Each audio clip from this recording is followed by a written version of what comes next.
আমার সবারই সঙ্গে দেখো, আমার তুমি এখন শুধু বলছো আমার পরানদার বন্ধুত্ব খুব হিট, আমার মিঠুনদার বন্ধুত্ব খুব হিট।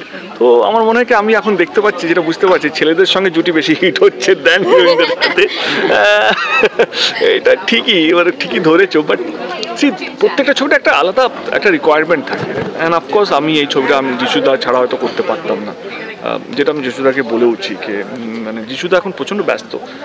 বম্বের ছবি, হিন্দি ছবি আছে, সাউথের ছবি আছে। আমি খুব proud of, I am very proud of হিমকে।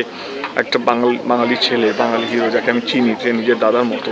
এবং আমার যিশুদার বন্ধুত্ব ইজ লাইক সিরিয়াস ভালো বন্ধুত্ব, ন্যাকামোর জন্য না, যেটা ক্যামেরার সামনে বলানোর জন্য না, আমরা এমনি খুব ভালো বন্ধু।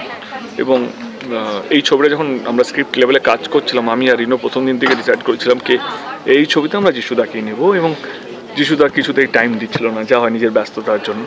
শুনলাম যিশুদা কলকাতায় এসছেন, সোজা গিয়ে তুলে নিয়ে এসে বাড়িতে শোনালাম, ওনার গল্পটা ভীষণ ভালো লাগলো। তারপরে যা হয় বাকিটা তো সবাই জানি, ছবিটা হলো। তো এটাই বলবো কি যিশুদার সঙ্গে বন্ডিং খুব ভালো, সেই জন্য ওই সহজ ব্যাপারটা তোমরা পর্দায় দেখতে পাচ্ছ। এবং ওই কোথাও মনে হচ্ছে না কি আমরা অ্যাক্টিং করছি। ওই মানে একটা ডেফিনেটলি একটা কেমিস্ট্রি খুব ইম্পর্টেন্ট। মানে বিহাইন্ড দ্য ক্যামেরা তোমাদের যদি বন্ধুত্ব যদি ভালো হয়, সেটা কিন্তু আমি বিশ্বাস করি সেটা রিফ্লেক্ট করে।